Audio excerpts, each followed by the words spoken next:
In part 2, I talked about not only how a lot of autism susceptibility genes evolved in the earliest fish during the Cambrian period, but that many of these genes arose thanks to whole genome duplications in early vertebrates. Now, if you haven't seen parts 1 or 2, I recommend going back to my profile and watching those first before continuing with this one. Now, as promised in part 2, I said I would talk about why developmental genes, including autism genes, tend to get preferentially saved following whole genome duplication, when by contrast, many other genes are likely to get deleted over the succeeding millions of years, because extra copies just aren't that important and it's really no big deal to lose them. Now, as an aside, single gene deletions and duplications happen somewhat frequently. It's just that this often leads to miscarriage during the prenatal period, so evidence of these deletions and duplications in live births in humans is relatively rare.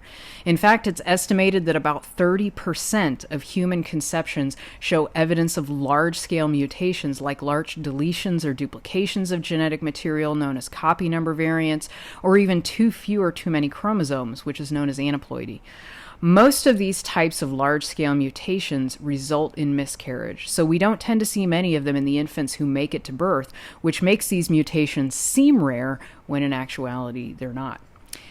Okay, now back to the main topic. Developmental genes, including autism genes, tend to get saved following whole genome duplication, not because these extra copies are necessarily immediately adaptive or they're doing something new or beneficial for the organism. That usually takes time for them to get tweaked for new purposes. Instead, they're retained because when you delete one of these genes, even if it's an extra copy, bad stuff usually happens and the organism's health is impaired in some way, perhaps even to the point that the gene loss is lethal. This is even the case if you have a single gene duplication of one of these genes, as opposed to them being duplicated with whole genome duplication. They don't like being duplicated as singletons either, so they're very picky. So ironically, autism genes don't like change. But why do these genes freak out when they get deleted or duplicated individually, but not so much when they're duplicated with the rest of the genome? It all has to do with the different networks they're part of. The protein products of developmental genes, including autism genes, typically form tight partnerships with other gene products, such as forming a multi-part protein complex or a super important pathway. Because they have such tightly regulated relationships with these other proteins, the function of the entire complex or pathway potentially suffers if you have too little or too much of even a single component. Now, this image above is part of a figure of mine illustrating exactly this point in a very simplistic way. The article this figure's from is currently in press at the journal Paleobiology in a special issue for the 50th anniversary of the theory of punctuated equilibria. So I may do a video on the article for this channel whenever it hits print. Just let me know if that might interest you. So anyways, on the left side of this figure, I've presented 4 proteins, A through D, that would normally form a 4-part protein complex.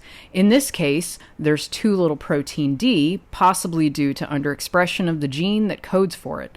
And as you can see on the right side of the figure, rather than producing 4 protein complexes with too little protein D, now we only produce 2.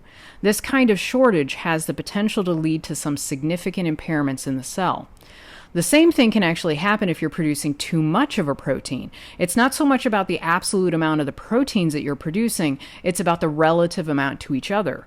You'll always be limited by the protein you produce the least of.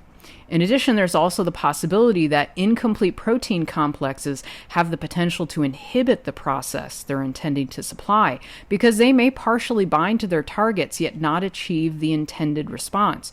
So all of this is why single gene duplications or deletions of developmental genes are bad, but if you duplicate all of the genes together, you maintain the ratios of the gene products.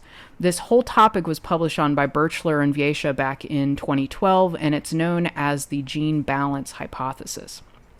Now, anyways, Other types of genes, like metabolic genes, are much more flexible, and they can tolerate more fluctuation in terms of how much protein is produced because their networks are qualitatively different, and they can handle production going up or down a bit more.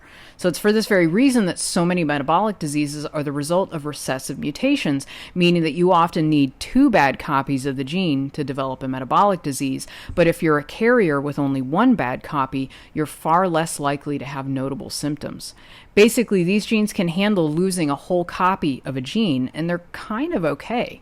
Mutations in autism-related and other developmental genes, on the other hand, are far more likely to be expressed in a dominant fashion, meaning you've only got to impair function of a single gene copy in order to feel the effects. I published on this dominant inheritance pattern in autism genes in a paper of mine back in 2018, if that interests anyone.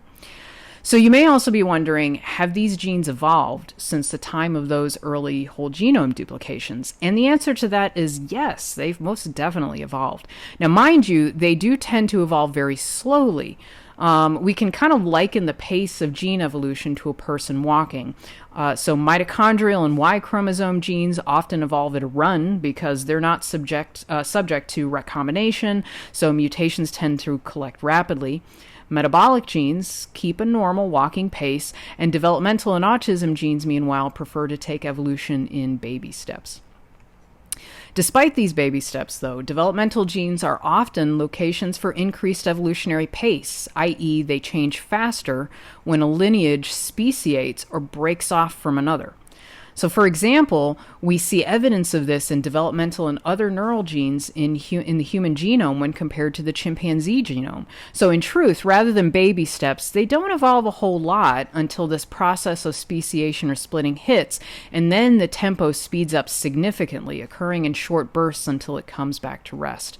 This is very much what we would expect to see according to the theory of punctuated equilibria, fondly referred to as PUNC-eq, which is the famous theory by Niles Eldredge and Stephen Jay Gould, published back in 1972, that predicts that a lineage is relatively static for a long period of time, but then suddenly the tempo of change speeds up as that lineage splits and a new species evolves, often the result of a subset of the population becoming physically isolated from the main.